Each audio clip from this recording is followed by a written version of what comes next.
Problem. Okay, నాకైతే సాయంత్రం ఏంటి రాత్రి వరకు ఉంటాను, నాకు అభ్యంతరం ఏం లేదు. ఎందుకంటే మిగతా ఆరాధనలు అన్నీ అయిపోయినాయి నాకు. ఆమా ఆమా ఇంటికి వెళ్ళి వస్తావా? తర్వాత మేము ఇంకా మాకు ఫ్రీయే. ఈ ఆరాధన అయిపోయింది అనుకో, క్రిస్మస్ అడవాడు అయిపోయినట్టే. మళ్ళీ 31 దేవుని స్తోత్రం. హల్లెలూయా, హల్లెలూయా. ఎంతమంది సంతోషంగా ఉన్నారు? గట్టిగా స్తోత్రం చెల్లిద్దాం. హల్లెలూయా. చాలా సంతోషం.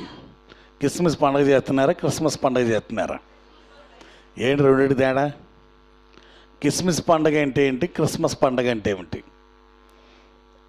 క్రిస్మస్ పండుగ అంటే కంటికి పంటికి ఒంటికి. దేనికంట? కంటికంటే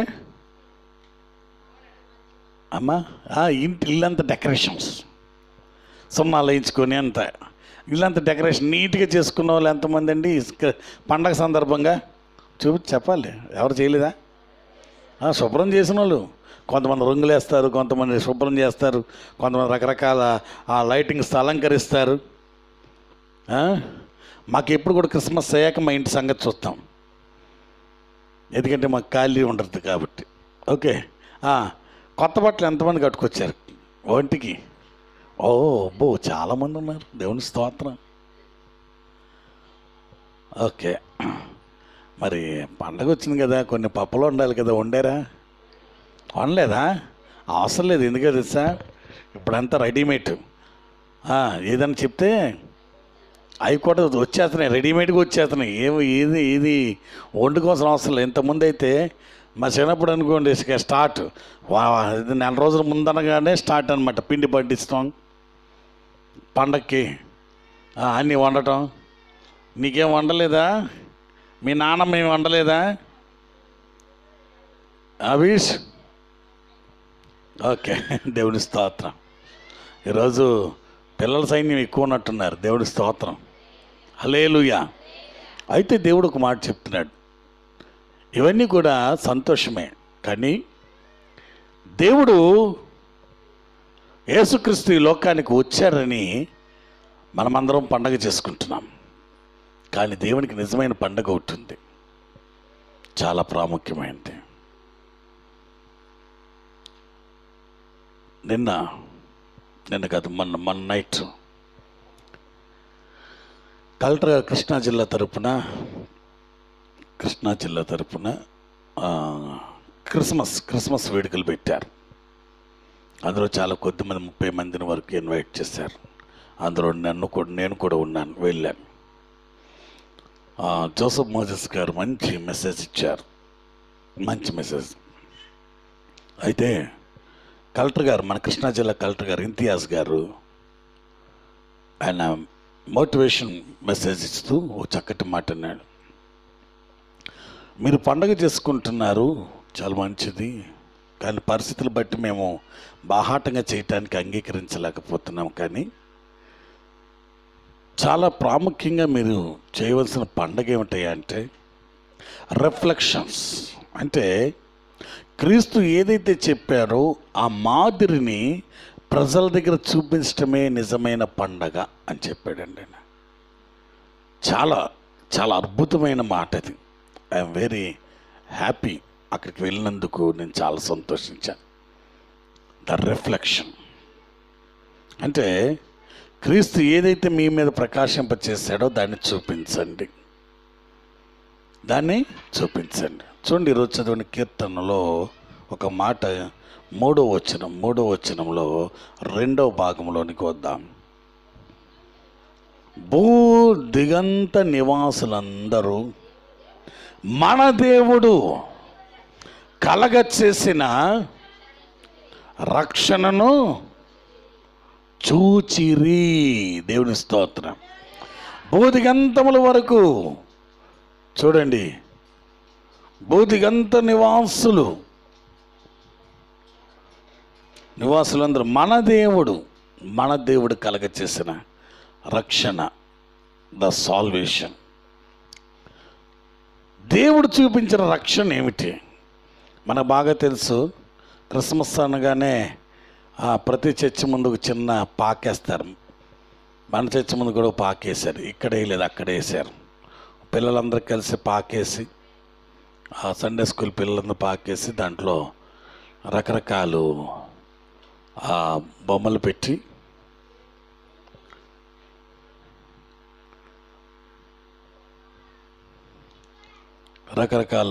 పెట్టి దాంతో చక్కటి హట్ వేసి ఇదే క్రిస్మస్.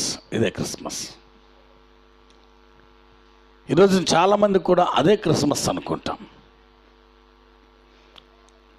ఎందుకు ఈ పాకేయటం ఏంటి, దీని యొక్క ఆ బొమ్మలు పెట్టడం ఏమిటి, ఆ బొమ్మల్లో గొర్రెల కాపర్లు పెట్టడం ఏంటి అని అంటే, లూకాసు వార్తలోకి వెళ్దాం. లూకాసు వార్త 2వ అధ్యాయం 8వ వచనం. ఆ దేశంలో కొందరు గొర్రెల కాపర్లు పొలములో ఉండి రాత్రివేళ తమ మందను కాచుకొంచుండగా ప్రభువు దూత వారి యొద్దకు వచ్చి నిలిచెను. ప్రభువు మహిమ వారి చుట్టూ ప్రకాశించినందున. చూడండి, ఒక మాట, ఒక చక్కటి సువర్తమానము తీసుకొని దూత తీసుకొస్తే, దూత అక్కడ నిలబడగానే అక్కడ ఒకటి కనబడిందంట. ఏంటది? ప్రభు మహిమ అనుంది. ఏమిటంట? ఏ మహిమ? ప్రభు మహిమ. ద మెర్సీ ఆఫ్ అంటే ద గ్లోరీ ఆఫ్ గాడ్. దేవుని యొక్క మహిమ. ఎక్కడైతే దేవదూతలు ఎవరి దగ్గరికి వెళ్ళినాయి? జ్ఞానుల దగ్గరికి వెళ్ళలేదు, రాజుల దగ్గరికి వెళ్ళలేదు, గొప్ప వారి దగ్గరికి వెళ్ళలేదు, గొప్ప వారి మధ్యకు వెళ్ళలేదు. కానీ వెతుక్కుంటూ పొలములో గొర్రెలు కాసుకుంటున్న గొర్రెల కాపర్ల దగ్గరికి. గొర్రెల కాపర్లు అంటే గొల్లనో లేకపోతే ఇంకోలనో కాదు. ఇజ్రాయేలీలకి ప్రధానమైన వృత్తి గొర్రెలు కాసుకోవటం. మన భారతదేశానికి, మన కృష్ణా జిల్లా ప్రధానమైన వృత్తి ఏంటి? వ్యవసాయం. మన పూర్వీకులకు వెళ్తే ప్రతి ఒక్కరు ఎవరో ఒకరు వ్యవసాయ పనులు చేయటం కానీ, వ్యవసాయ పనిముట్లు చేయటం కానీ, వ్యవసాయ సంబంధమైన దాని చుట్టూనే ఉండేవాళ్ళం. తర్వాత రాను కొద్దిగా డెవలప్ అయ్యింది. అలాగే వ్యవసాయం మనకి ఎలా ప్రధాన వృత్తో, ఇజ్రాయేలీలకి అలాగా వారి గొర్రెలు కాసుకోవటం వారి ప్రధానమైన వృత్తి. మరి రాత్రిపూట వారి పొలంలో వారు గొర్రెలు కాసుకుంటుండగా ఆ గొర్రెల కాపర్లు అక్కడ నిలిచినప్పుడు దేవదూత అక్కడ ప్రత్యక్షమయ్యి ఒక చక్కటి మాట అంటుంది. ఏంటో చూద్దాం. అయితే ఆ దూత భయపడుకుని, ఇదిగో ప్రజలందరికీ కలగబోవు మహా సంతోషకరమైన సువార్తమానం. మహా అన్న పదం వాడుతున్నాడు. ద గ్రేటర్ అంటే మామూలుగా చాలా గ్రేట్, గొప్ప, సంతోషకరమైన సువర్తమానం ఒకటి ఉంది. ఆ వర్తమానం మీకు తెలియచేయడానికి వచ్చారు. ఏమిటండి ఆ చక్కటి సువర్తమానము అని అంటే, ఇప్పుడు మనం చూడాలి 14వ వచనం. అది సర్వోన్నతమైన స్థలములలో దేవునికి మహిమ. ఒక్క నిమిషం ఆగుదాం. సర్వోన్నతమైన స్థలం చాలా స్పష్టంగా అర్థం చేసుకుందాం. సర్వోన్నతమైన స్థలం ఏమిటో మనకు అర్థం అవ్వాలి. సర్వోన్నతమైన స్థలంలో ఉన్న స్థితులు ఏమిటో అర్థం కావాలి. సర్వోన్నతమైన స్థలంలో ఉన్న దేవుని శక్తి ఏమిటో మనకు అర్థమైతే ఆయన ఇచ్చే సమాధానం ఏమిటో మనకు అర్థమవుతుంది. చూడండి, యెషయా గ్రంథం 6వ అధ్యాయం 1వ వచనం ఒకసారి చదువుదాం. యెషయా గ్రంథం 6వ అధ్యాయం 1వ వచనం. యెషయా గ్రంథము 6వ అధ్యాయము 1వ వచనాన్ని మనం చదువుకుందాం. రాజైన ఉజ్జియా మృతి నొందిన సంవత్సరమున అత్యున్నతమైన సింహాసనమందు ప్రభువాసీనుడై ఉన్నాడు. చాలు, చాలా స్పష్టంగా ఒక విషయాన్ని మనం అర్థం చేసుకుందాం. The vision. దేవుడు సర్వోన్నతమైన స్థలములో వసించేవాడు. పరిశుద్ధుడు పరిశుద్ధుడు పరిశుద్ధుడని నిత్యము కొనియాడపడుచు అత్యున్నతమైన సింహాసనం మీద, ఏ సింహాసనం మీద? అత్యున్నతమైన సింహాసనం మీద ఆయన ఆసీనుడై ఉన్నాడు. ఆ అత్యున్నతమైన సింహాసనం మీద ఆయన ఆసీనుడై ఉన్నప్పుడు అక్కడ నుండి దేవుని యొక్క మహిమ ఈ భూమంతా, చూడండి అక్కడ ఒక పదం ముందు చూడండి, సింహాసనం మందు ప్రభు ఆసీనుడై ఉండగా నేను చూచితిని, ఆయన చొక్కాయు అంచులు దేవాలయమును నిండుకొనెను. చూడండి, ఇక్కడ దేవాలయం గురించి మాట్లాడుతున్నాడు, దేవుని దేవాలయం గురించి మాట్లాడుతున్నాడు. ఆ దేవాలయం ఎట్లాగుందయ్యా అంటే దేవుని మహిమతో నింపబడి ఉంది. ఆ దేవాలయం దేంతో కప్పబడి ఉందంటే దేవుని యొక్క అంగి అంచులలో. ఆ అంచులలో అన్న సంగతిని మనము చాలా స్పష్టంగా మనం అర్థం చేసుకోవాలి.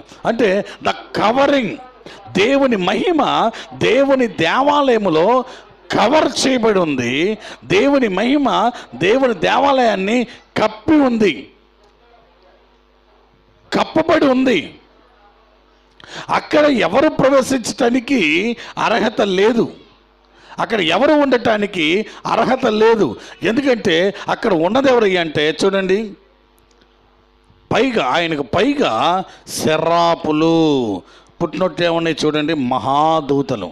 ఆయన నోటి ఊపిరి చేత చేయబడిన ఆ దేవదూతలు, ఆ నోటి ఊపిరి చేత చేయబడిన ఆ కెరూబులు సెరూపులు 6 రెక్కలతో ఎగురుతూ, 2 రెక్కలతో ఎగురుతూ, 2 రెక్కలతో కాళ్ళు కప్పుకొని, 2 రెక్కలతో ముఖం కప్పుకొని ఎగురుతూ ఒక పదం చెప్తున్నాయి, పరిశుద్ధుడు పరిశుద్ధుడు పరిశుద్ధుడు. తండ్రి అయిన దేవుడు పరిశుద్ధుడు, కుమారుడైన దేవుడు పరిశుద్ధుడు, పరిశుద్ధాత్మ దేవుడు పరిశుద్ధుడు. చూడండి, చాలా స్పష్టంగా మనం అర్థం చేసుకుందాం. ఆ సర్వోన్నతమైన స్థలం ఏంటో మనకు అర్థమైతే ఆయన చేసే కార్యం ఏంటో మనకు అర్థమవుతుంది. ఆ ఉన్నతమైన స్థలంలో ఆయన కూర్చుని ఉండగా ఆయన చుట్టూ దేవదూతలు చేరి పరిశుద్ధుడు పరిశుద్ధుడు పరిశుద్ధుని కొనియాడబడుతుంటే ఒక మానవుడు అక్కడ ప్రవేశించాలని చూస్తున్నాడు. అది చాలా ప్రాముఖ్యమైనది. ఒక మానవుడు అక్కడికి వెళ్ళాలనుకున్నాడు. ఆయన ఎవరో తెలుసా? భక్తుడైన యెషయా, ప్రవక్త అయిన యెషయా, యాజకుడైన యెషయా, రాజరికంలో పుట్టిన యెషయా 6 అధ్యాయాల వరకు, చాలా స్పష్టంగా 5 అధ్యాయాల వరకు దేవుని సువార్తను ప్రకటించిన గొప్ప ప్రవక్త. అంటే ప్రవక్తల్లో గొప్పవాడు, పెద్దవాడు, మరి ముఖ్యంగా ఎక్కువ గ్రంథాన్ని రాసినవాడు. అటువంటి గొప్ప ప్రవక్త దేవుని కోసం తమ రాజరికాన్ని విడిచిపెట్టి, తన యొక్క స్థితులన్నీ విడిచిపెట్టి దేవుని కోసం నిలబడిన గొప్ప ప్రవక్త. దేవుని ప్రజలకు ఆయన సువర్తమానం అందించే ఆ ప్రవక్త ఒక్కసారిగా దేవుని సన్నిధికి వెళ్ళాలనుకున్నాడు. వెళ్ళాలనుకోవటం ఏమన్నా సామాన్యమైన విషయమే కదండి. ఆ ఉన్నతమైన కార్యానికి, ఉన్నతమైన స్థానానికి, ఉన్నతమైన స్థితికి అర్హుడుగా ఉన్నాను నేను అని వెళుతూ ఉన్నాడంట. వెళుతూ ఉంటే ఏం జరిగిందో చూద్దాం. దాని కంఠస్వరములు, వారి కంఠస్వరములు గడప కమ్ములు కదులుచు మందిరము ధూమము చేత నింపబడి ఉంది. వెళ్ళాడంటే అక్కడ ఉన్నాడు. ఎందుకు తెలుసా? ఆయన కోసం నిలబడ్డాడు, ఆయన కోసం పని చేస్తాడు, ఆయన కోసము దేవుని సువార్త ప్రకటిస్తున్నాడు, ఆయన కోసం అన్నీ విడిచిపెట్టాడు. అలాంటి యెషయా గబగబా అక్కడికి వెళ్ళగానే చాలా సంతోషంతో నిండిపోయింది. ఆహా, పరలోకం ఎంత బాగుంది, పరలోకపు ఆ మహిమ ఎంత బాగుంది, దేవుని సన్నిధి ఎంత బాగుంది, దేవుని దేవాలయం ఎంత బాగుంది అని చాలా సంతోషంతో నేను ఇక్కడ ఉండటానికి అర్హుణ్ణి అని గబగబ లోపలికి వెళ్తున్నాడంట. వెళ్తూ ఉంటే అక్కడ గడప కమ్మలు అంటే గడపలు లేచి పెట్టి కొట్టాయి. ఏమిటి? నేను ఎవరినో తెలుసా? I am the prophet of Messiah, అంటే దేవుని నేను ప్రవక్తను, నేను యాజకుణ్ణి, రాజరికాన్ని విడిచిపెట్టి దేవుని కోసం నిలబడిన వ్యక్తిని అని మళ్ళీ లోపల రాబోతే మళ్ళీ గడపకమ్మ కొచ్చిందంట. ఇదేమిటిది? నేను అర్హుణ్ణి కదా, అందుకు అర్హత నాకు ఉంది కదా, మరి నేను వెళ్ళటానికి ఆ యొక్క దేవాలయంలో ఉండటానికి ఐఎమ్ ఎలిజిబుల్ కదా అని అనుకొని మళ్ళీ ప్రయత్నించాడంట. మళ్ళీ ప్రయత్నిస్తే మళ్ళీ లోపలికి రాలేకపోతున్నాడు, లోపలికి అడుగు పెట్టలేకపోతున్నాడు. ఒక మానవుడు దేవుని కోసం తన జీవితాన్ని త్యాగం చేసి ఉన్నతమైన ప్రవర్తన స్థానంలో ఉన్న ఆ యొక్క యెషయా లోపలికి అడుగు పెట్టలేకపోతున్నాడు, లోపలికి అడుగేయలేకపోతున్నాడు, లోపలికి వెళ్ళటానికి ప్రయత్నిస్తున్నాడు, కానీ తాను వెళ్ళటానికి అనుమతులు రాటలా. అలాంటి స్థితిలో ఉన్నప్పుడు, అలాంటి పరిస్థితిలో ఉన్నప్పుడు దేవదూతను అడుగుతున్నా, నేను ఎందుకు రాలేకపోతున్నాను, ఎందుకు నేను ఈ యొక్క పరిశుద్ధ స్థలంలో అడుగు పెట్టలేకపోతున్నాను అని అంటే, ఒక్కసారి ఆయన కాంతిలో నిన్ను చూసుకో, ఆయన కాంతిలో, ఆయన ముఖ కాంతిలో నిన్ను నువ్వు చూసుకో అని అనగానే చూసుకున్నాడంట. చూసుకోగానే వెంటనే చెప్తున్నాడు, ఏమన్నాడు తెలుసా, నేను ఒక పదం అంటున్నా, అయ్యో నేను అపవిత్ర పెదవులు గలవాడను, అపవిత్రమైన పెదవులు గల జనుల మధ్య నివసించేవాడు, నేను నశించి తిని. చాలా స్పష్టంగా ఒక విషయం మనం అర్థం చేసుకుందాం. యెషయా క్రీస్తు ప్రవచనాలు ఎందుకు రాశాడు? యెషయా భక్తుడు ఇదే అధ్యాయంలో ఎంతో చక్కటి మాట రాశాడు. ఏంటో తెలుసా, తన యొక్క జీవితంలో ఒక అత్యున్నతమైన స్థానము, దేవుని కోసం నిలబడిన ఆ అత్యున్నతమైన స్థానంలో ఉన్నవాడు, ఆ అత్యున్నతమైన స్థానంలో నిలిచినవాడు, ఆ అత్యున్నతమైన స్థానంలో ఏర్పరచుకున్నవాడు, ఆ అత్యున్నతమైన స్థానంలో ప్రత్యేకించబడినవాడు, ఆ అత్యున్నతమైన స్థానంలో దేవుని కోసము తన జీవితాన్ని అర్పణగా అర్పించుకున్నవాడు ఏమన్నాడు తెలుసా, నేను రాలేకపోతున్నాను, నీలో అడుగు పెట్టలేకపోతున్నాను. కారణం ఏమిటంటే, నేను అపవిత్రపు జనుల మధ్య నిల్చున్నాను. ఐఎమ్ నాట్ ఎలిజిబుల్, నేను ఇందులో అర్హుణ్ణి కాను, ఇక్కడ అడుగు పెట్టడానికి నాకు అర్హత లేదు, ఇక్కడ నిలవటానికి నాకు అర్హత లేదు అని చెబుతూ ఉంటే అప్పుడు అంటున్నాడు, అక్కడ ఒక దేవదూత వెళ్ళి ఒక కారు తీసుకొచ్చి ఆ యొక్క పెదవులు కాల్చినప్పుడు అక్కడే నిలబడ్డాడు, లోపలికి రాలా. చూడండి, ఒక మహోన్నతుడైన దేవుడు ఉన్న స్థానంలోనికి ఒక సామాన్యమైన వ్యక్తి వెళ్ళటం అసాధ్యమని బైబిల్ చెప్తుంది. ఒక దేవుని యొక్క పరిశుద్ధ స్థలంలో ఆయన కోసం తమ జీవితాన్ని అర్పించబడిన వారు సైతము అడుగు పెట్టడం కష్టం, అడుగు పెట్టడము అసాధ్యం, అడుగు పెట్టడము వారికి వల్ల కాదు అని చాలా స్పష్టంగా యెషయా భక్తుడు చెప్తున్నాడు.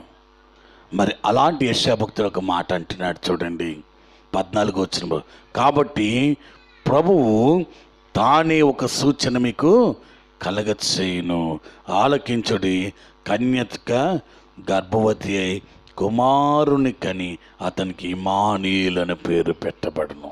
దేవుని స్తోత్రం. మనమైతే అక్కడికి వెళ్ళలేం, ఆ పరిశుద్ధతో చేయబడిన దేవుని సన్నిధిలో ఉండటానికి ఏమాత్రం మనకు అర్హత లేదు. ఎందుకు తెలుసా, పాపికి పరిశుద్ధుడికి పొత్తు కుదరదు, పాపికి పరిశుద్ధుడికి పొత్తు కుదరదు. అందుకే మానవుడు దేవుడికి దూరంగా పారిపోవటానికి ఇష్టపడుతున్నాడు. అలాంటి సందర్భంలో పరిశుద్ధుడిగా ఉన్న ఆ దేవాతి దేవుని సన్నిధానంలో ఎన్నో ప్రయత్నాలు చేసినా ఆ ప్రయత్నాలు దేంట్లోనూ మానవుడు సక్సెస్, మోక్షం కోసం ఎన్నో ప్రయత్నాలు.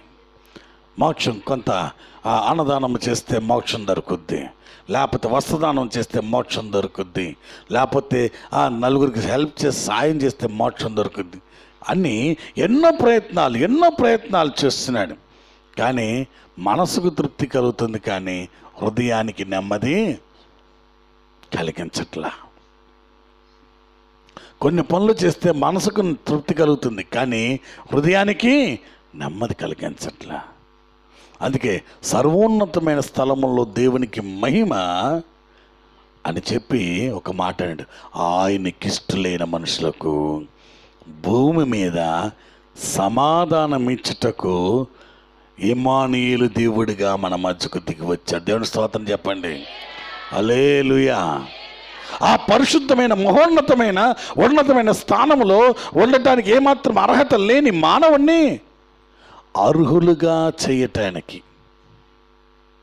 ఆ దేవుని పరిశుద్ధతలో ఆ దేవుని యొక్క ఆ నిత్య రాజ్యంలో వారసుగా చేయటానికి, అర్హత లేని మానవుడికి అర్హత కలిగించటానికి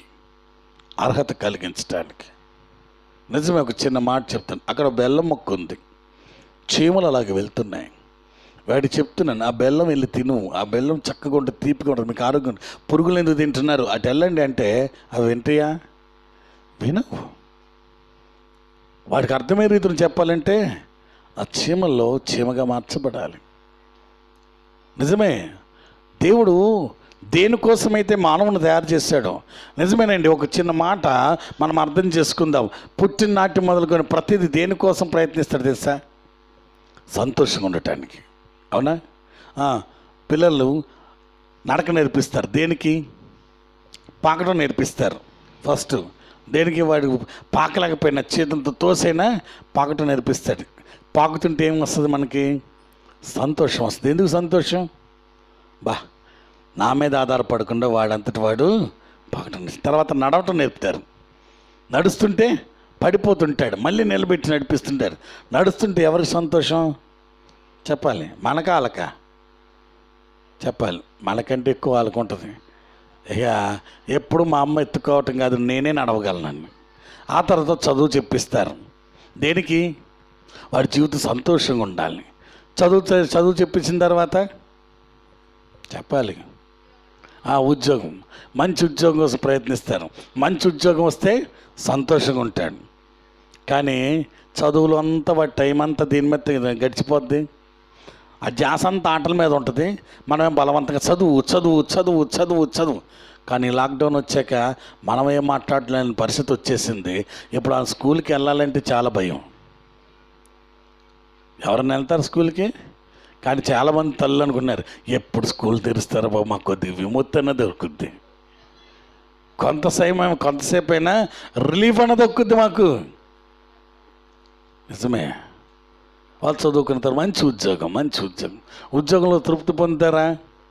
లేదా? అతను సంతోషం అవుతుంది. ఉద్యోగం రాగానే ఇప్పుడు చదువుకు దేనికోసం? మంచి ఉద్యోగం కోసం సంతోషం. చదువు పూర్తవగానే సంతోషం అవుతుందా? రాదు. తర్వాత మంచి ఉద్యోగం వస్తే సంతోషం వస్తుందా? రాదు. ఉద్యోగం అయ్యాక పెళ్ళి అవ్వగానే సంతోషం వచ్చేద్దా? రాదు. నలుసో పులుసో పుట్టాలి. పుట్టిన తర్వాత సంతోషం వచ్చేద్దా? రాదు. వాళ్ళు పెరిగి పెద్దవాళ్ళు అవ్వాలి. పెరిగి పెద్దవాళ్ళకి సంతోషం వస్తుందా? నేను ఒక మాట అడుగుతా తల్లులందరినీ, మీ పిల్లలు పెద్దవాళ్ళైన తల్లులను అడుగుతా, చిన్నపిల్లలను అడగనప్పుడు అడగలేను. వాళ్ళు ఎప్పుడు అనుకుంటారు సార్, వాళ్ళు స్కూల్కి వెళ్ళిపోతే బాగుంది, కొద్దిగా రిలీఫ్ ఉండదు మాకు. తల్లులను అడుగుతున్నాను, మీరు మీ పిల్లలు పెద్దోళ్ళే ఉద్యోగాలు చేస్తున్నారు, పనులు చేసుకుంటున్నారు అనుకోండి, వాళ్ళను పుట్టిన కాడి నుండి ఇప్పుడు వరకు మీకంటూ కొంత రిలాక్స్గా రిలీఫ్గా ఉన్న సమయం ఎప్పుడు చెప్పంటారా? ఉయ్యాల్లో ఉన్నప్పుడు. అంతే కదా. అయ్యే పాలు పట్టేసి ఉయ్యాలో పడేస్తే పడుకుంటాడు, ఈలోపు మనం అంత పని చేసుకోవచ్చు. కానీ వాళ్ళు నడక అలవాటు అంతా వచ్చాక అటు పరిగెడతాడేమో, అటు దెబ్బలు తింటాడేమో, ఈ ఆలోచన ఎక్కువైపోతుంది. సంతోషం వెతుకుతున్నాడు మానవుడు, ఎదుగుతూ జీవితం గడిచిపోతుంది. ఎంతగా వెతుకుతున్నాడు అంటే ఇంకా పెళ్ళి అయిపోయింది, పిల్లలే పుట్టారు, పిల్లలు కొద్ది పెరిగాక చెప్పాలి, వాళ్ళకు కూడా ఒక దారి అయిపోతే చాలు. వాళ్ళ దారి అయిపోయింది, వాళ్ళు కూడా చక్కగా పెళ్ళి చేసుకున్నారు. ఇప్పుడు నువ్వేం చేస్తావు? శరీరం సహకరించదు. సంతోషం దొరికిందా? నేను అడుగుతున్నాను, చిన్నప్పటి నుండి ఎత్తుతున్న సంతోషాన్ని దక్కిందా? అంత అయిపోయింది, బాధ్యతలన్నీ తీరిపోయినాయండి, ఇక ఏ బాధ్యతలు లేవు అని అంటే ఎంతమంది ఉన్నారండి? మాకు అసలు ఏ బాధ్యతలు, నేను హ్యాపీగా ఉన్నాను అన్నాళ్ళు. చచ్చేంతవరకు మన బాధ్యతలు ఉంటాయి. కానీ మనిషి వెతుకుతున్న సమాధానం, సంతోషము భూమి మీద దొరకదు. ఒక్క దగ్గర దొరుకుతుంది. ఎక్కడ తెలుసా? హృదయంలో. అందుకే అంటున్నాడు, తనకిష్టులైన మనుషులకు భూమి మీద సమాధానం. యేసుక్రీస్తు ఈ లోకానికి రావటానికి గల ముఖ్య కారణం 3 విషయాలు చెప్పి నేను ముగిస్తాను. యేసుప్రభువు ఎక్కడ పుట్టారండి? ఎక్కడ పుట్టారు? ఎక్కడ పుట్టారు? పశువుల పాకలో. ఎంతమంది దీన్ని నమ్ముతున్నారు? పశువుల పాకలో యేసుప్రభువు వారు పుట్టారని బైబిల్లో ఉందా?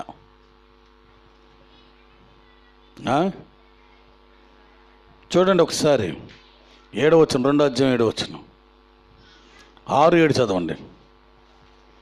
5 నుండి చదువుదాం.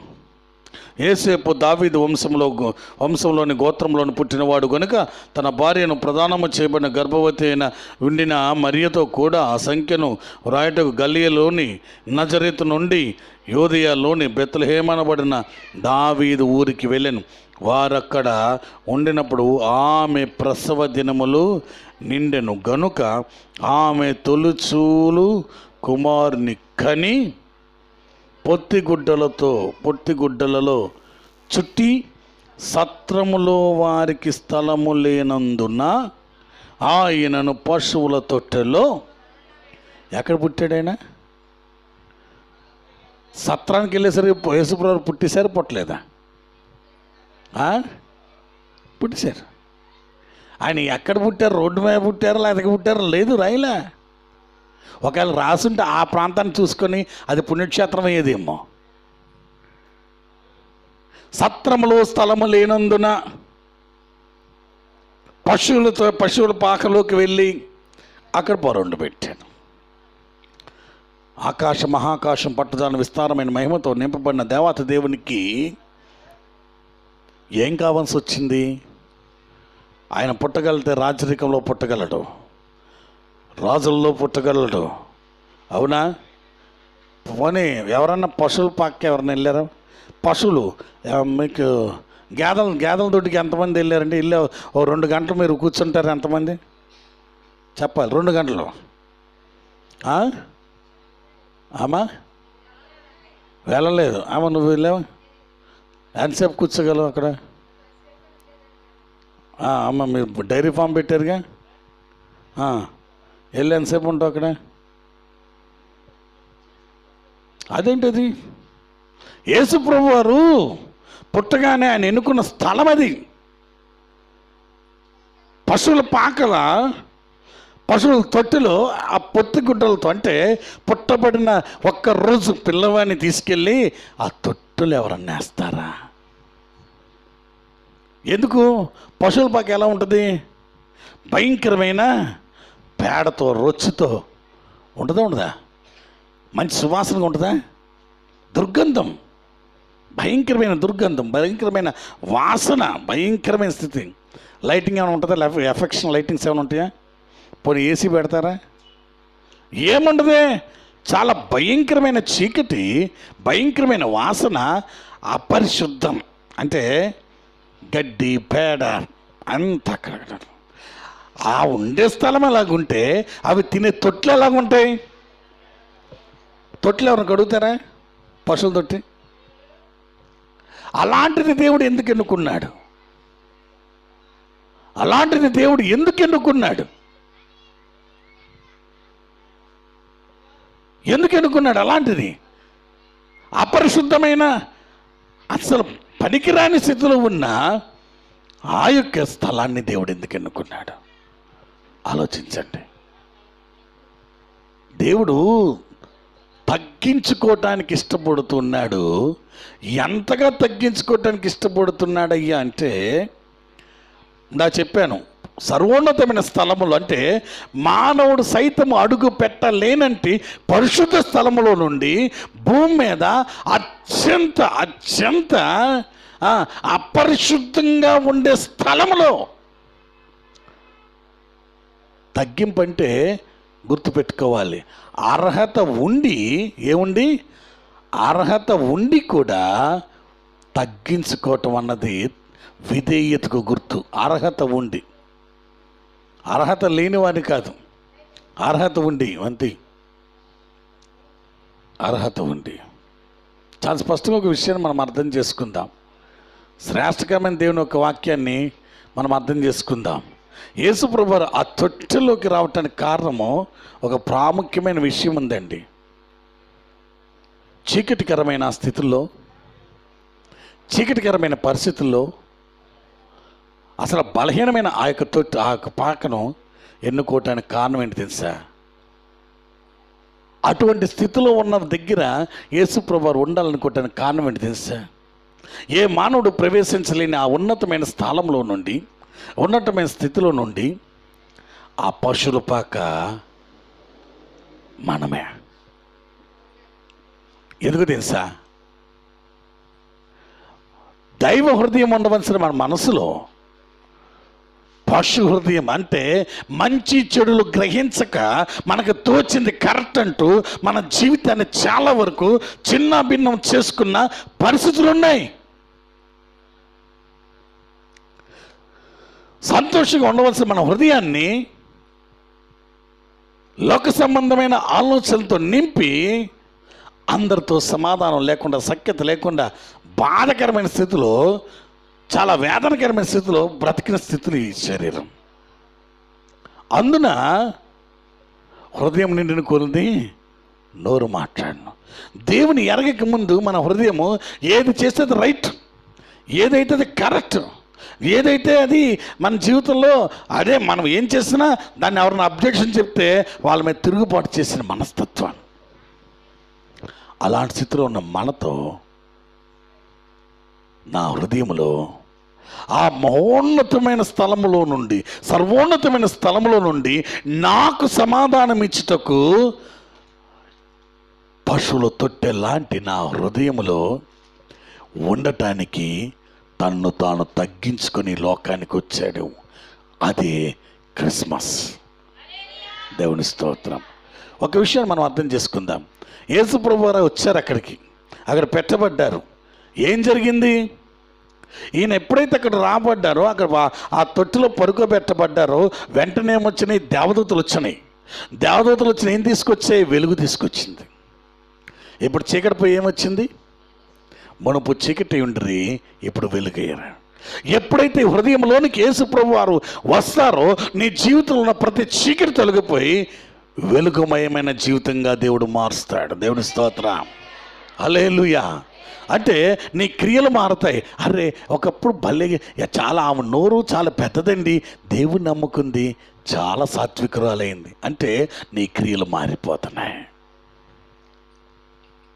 అర్హత లేని, అడుగు పెట్టడానికి అవకాశం లేని ఆ యొక్క మహోన్నతమైన స్థలంలో ఉండే దేవుడు పశువుల పాకలో ఉన్న నా హృదయంలో ఆయన ఉండటానికి ఇష్టపడగానే నేను అంగీకరిస్తే మొదట నా జీవితంలో జరిగేది ఏంటి తెలుసా?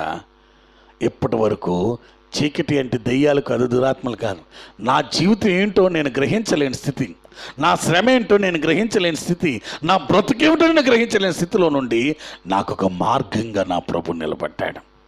నా జీవితంలో వెలుగును ప్రకాశింపచేశాడు, వెలుగుమైన జీవితంగా మార్చాడు. ఒకప్పుడు నా జీవితం నోరు తెరిస్తే తిట్లు, నోరు తెరిస్తే అరుపులు, నోరు తెరిస్తే కేకలు ఉండేవి నా జీవితంలో. నాతో మాట్లాడటానికి ఎవరైనా భయపడేవారు. ఎందుకు తెలుసా? అంత కోపిష్టిగా ఉండేవాడిని. ఎప్పుడైతే నాలో నా ప్రభు వచ్చారో వెంటనే నా మాట మారింది. ఎందుకు తెలుసా? నా మనస్సును మార్చాడు నా దేవుడు. దుర్గంధకరమైన నా నోటిని సువార్తమయంగా మార్చాడు. దేవుని స్తోత్రం. హల్లెలూయా. ఒకప్పుడు నీ మాట వినటానికి అమ్మమ్మ ఆవిడ వచ్చేది తినేస్తుందండి అన్నగోలు, అమ్మ నా గురించి ప్రార్థన చేయి, నా గురించి అంటు, దేవుణ్ణి అడుగు. ఏం మారింది? ఏం మారింది? నీ వాసన మారింది, నీ ఆలోచన మారింది, నీ తలంపులు మారాయి. కారణం ఏమిటి? ఆ దేవాది దేవుడు ఇక్కడ ఉండటానికి ఇష్టపడుతున్నాడు. మూడవది, అపరిశుద్ధంగా ఉన్న స్థలం పరిశుద్ధ స్థలంగా మార్చబడింది. ఒకప్పుడు నన్నెవ్వరూ ప్రేమించేవారు కాదు, కానీ ఈరోజు నలుగురిలో నా ప్రేమను పొందటానికి కారణం ఆయన నాలో ఉండటం బట్టి. దేవుని స్తోత్రం, హల్లెలూయా. అందుకంటున్నాడు ఆయనకి ఇష్టమైన మనుషులకు చాలా స్పష్టంగా అర్థం చేసుకోడు, అందరిలో ఉండటానికి ఇష్టపడుతున్నాడు ప్రభు. అందుకే ఒక మాట అంటాడు, వర్షం ఎలా కుమ్మరిస్తున్నానో నీ మీద కూడా నా ప్రేమను అలాగే కుమ్మరిస్తున్నా. ఎండలాగైతే వస్తుందో అలాగే నీ మీద నా ప్రేమను నా కృపను వర్షిస్తుంది. ఎవరైతే అంగీకరిస్తారో, ఈరోజు ఉదయకాలం 5 బాప్తీసాలు ఇచ్చాం. 5 ఆ 5 నేను సూటిగానే అడుగుతాను, నువ్వు ఎవరన్నా ప్రమేయంతో లేకపోతే ఎవరినన్నా భయపెడితే లేకపోతే ఏదైనా ఇస్తానంటే నువ్వు బాప్తిజం తీసుకుంటున్నావా? లేదు, నీ ఇష్టపూర్వకంగా తీసుకుంటున్నావా? నిజమేనండి. ఎందుకంటే ఇది మతం మారేది కాదు, మనస్సు మారేది. దేవుని స్తోత్రం. మతం మార్చుకోవాల్సిన అవసరం కాదు, ఇక్కడ కావాల్సింది మనస్సు మార్చుకోవటం రావాలి. నేను మతంలో దిగా, నేను కొంచెం కొత్త అందరూ ఏంటి మతంలో దిగావా? నేను అంటాను, నాది దిగేది కాదు, ఎక్కేది. నేను పరలోకానికి ఎక్కిపోయే మార్గంలోకి వచ్చాను, పాతాళంలో దిగిపోయే మార్గంలో నేను లేను. ఒకప్పుడు దిగిపోతూ ఉన్నాను. అలాంటి స్థితిలో నుండి ఈరోజు నా ప్రభువుతో కలిసి, నేనే మార్గం సత్యం జీవం అని చెప్పిన నా ప్రభువుతో కలిసి పరలోకానికి ఎక్కే మార్గంలో నేను వెళ్తున్నప్పుడు నా జీవితంలో చిక్కుముళ్ళు, నా జీవితంలో అడ్డుపొరలు, నా జీవితంలో ఆటంకాలు తొలగించడం నా ప్రభువు నేర్చుతున్నాడు, చెప్తూ ఉన్నాడు. తొలగించడం నా ప్రభు చెప్తున్నాడు. ఒక్కొక్కటి చిక్కుముళ్ళ దేవుడు తీస్తున్నప్పుడు నేను ముందుకు సాగిపోతున్నాను. ఎలాగ తెలుసా? నిరీక్షణ లేని నా జీవితంలో ఏమో ఏం జరుగుద్ది, ఎలా బతుకుతామో, ఎలా ఉంటామో. ఎప్పుడు నాకు భయం ఉండేది, నాకు ఏదైనా ఆపద వస్తే ఎలా. నేను స్వతహాగా బైక్ ధైర్యంగా ఉన్నా ఒక భయం ఉండేది. ఎందుకంటే మా నాన్నగారికి చిన్నప్పుడు సడన్గా హార్ట్ అటాక్ వచ్చింది. ఆ హార్ట్ అటాక్ వచ్చేసరికి మా ఇంటి స్థితులన్నీ మారిపోయాయి. అప్పుడు నాకు భయం అనమాట. ఏదైనా ఒకేలా అవాంతరం ఏదైనా అర్జెంటుగా వచ్చేస్తే నా జీవితం ఏమైపోద్ది, నా బిడ్డలు ఏమైపోతారు. మేము కరెక్ట్గా స్థిరపడే సమయం మా నాన్నగారు చనిపోయాను. స్థిరపడే సమయంలో అంటే స్థిరపడే సమయం అంటే నా వయసు అప్పటికి 17-18 ఏళ్ళు ఉంటాయి, మా అన్నయ్య 19 ఏళ్ళు ఉంటాయి. ఇంకా మా జీవితం ఇంకా స్టాండర్డ్ అవ్వాలా, ఆ టైంలో చనిపోయాను. అప్పుడు నుండి కింద పడి మీద పడి అట్టా ఒక స్థాయికి రావడానికి చాలా సమయం పట్టింది. నేను కూడా అలాగే ఉండేది. అమ్మో ఒకవేళ నా బిడ్డలు నేను అన్యాయం చేస్తానేమో. ఎప్పుడు ప్రతి ఒక్కరు మరణ భయం ఉంటుంది. కానీ నా ప్రభు ఎప్పుడైతే ఆయన మాట విని నా హృదయంలో చేర్చుకున్నానో నాకు వచ్చిన ధైర్యం ఏమనగా ఒక్కటే ధైర్యం. ఏడు తెలుసా? అన్ని వేళ ఆయన నాకు తోడుగా ఉన్నాడు. ఆమేన్. ఇమ్మానుయేలు దేవుడు అన్ని వేళలా ఆయన నాకు తోడై ఉన్నాడు. అందుకే నా స్థితిని మార్చాడు, నా గతిని మార్చాడు. ఇప్పుడు ఆయనకి ఇష్టలేని మనుషులకు సమాధానం ఇవ్వాలనుకుంటున్నాడు. ఎటువంటి సమాధానము? ఎంతో కాలం ఎదురు చూస్తున్న ఆనందం. మా పిల్లలతో మేము ఉన్నప్పుడు నేను చాలా తక్కువ టైం ఉంటా పిల్లలతో, చాలా తక్కువ టైం. ఎందుకంటే పొద్దున్నే ప్రార్థనకి ఇంత రాత్రికి వెళ్ళేసరికి ఒక్కోసారి నేను వాళ్ళు పడుకున్న తర్వాత కూడా ఇంటికి వెళ్ళిన రోజులు ఉంటాయి. కానీ వారితో ఉన్నంతసేపు మేమంత సంతోషంగా ఉంటాం. డబ్బులు బట్టి కాదు, లేకపోతే హోదాను బట్టి కాదు, లేకపోతే మరో దాన్ని బట్టి కాదు. మేమందరూ కూర్చున్నాం అనుకోండి, కలిసి భోజనం చేస్తాము, కలిసి దేవస్థానంలో ఆనందం. ఏమి లేకపోయినా కలిసి ప్రార్థన చేస్తాం. అంతే. ఏదైనా కావాలంటే కలిసి ప్రార్థన చేస్తాం. నిజమే. ఈరోజు ఒక ధైర్యం ఏమిటో తెలుసా? నాకేం జరిగినా నా దేవుడు నా బిడ్డను చూసుకుంటాడని ధైర్యం నాకుంది. అంటే నాకేదో జరుగుద్దని కాదు. ఆ ధైర్యం ఏంటో తెలుసా? దేవుడు నాకు తోడై ఉన్నాడు. ఎందుకు తెలుసా? అర్హత లేని నాకు. చూడండి, యెషయా నేను వెళ్ళటానికి కూడా అర్హత లేదనుకున్నాడు. కానీ దేవుడు అర్హత లేని మనిషిలో ఆయన ఉండటానికి ఇష్టపడ్డాడు. అది క్రిస్మస్. అది దేవుని యొక్క జన్మం యొక్క కారణం. పశువుల పాకలో పుట్టడం కాదు.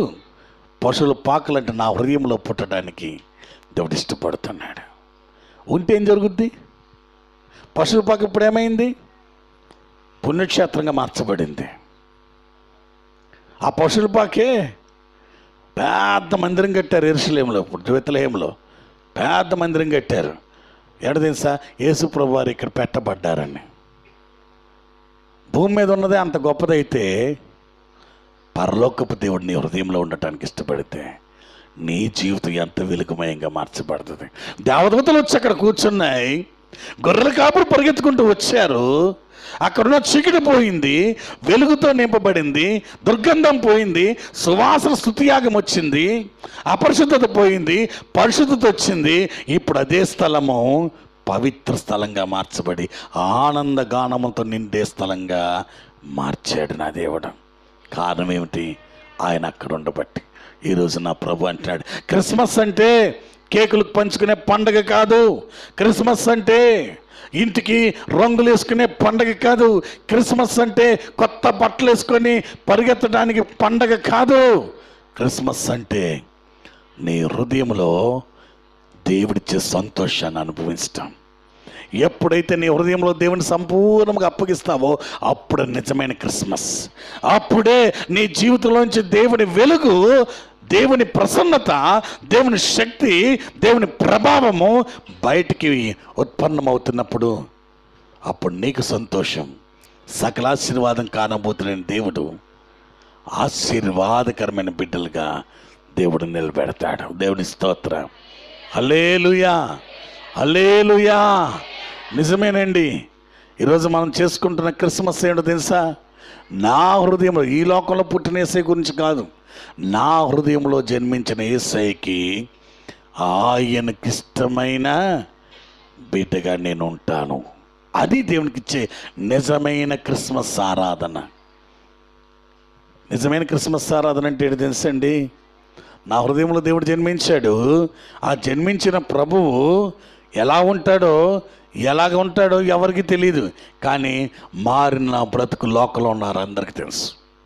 ఆమేన్, హల్లెలూయా. ఒకప్పుడు నా జీవితం ఎలాగుంది, ఇప్పుడు నా జీవితం ఎలాగుంది అందరూ చూస్తున్నారు. అప్పుడు అంటారు, వీరు క్రీస్తు యెహోవా వీరికి గొప్ప కార్యం చేస్తున్నని అన్ని జనులు చెప్పుకున్నారు. ఎదట వారి కోసమో ఎవరి కోసమో కాదు, నీ కుటుంబంలో గాఢాంధకారపు స్థితుల్లో నుండి విడిపించి వెలుగుమయముగా మార్చి బాధతో నిండిపోయిన నీ హృదయాన్ని సంతోషగానముగా మార్చటానికి యేసుక్రీస్తు ప్రభుల వారు నీ హృదయంలోనికి వచ్చారు. అది క్రిస్మస్.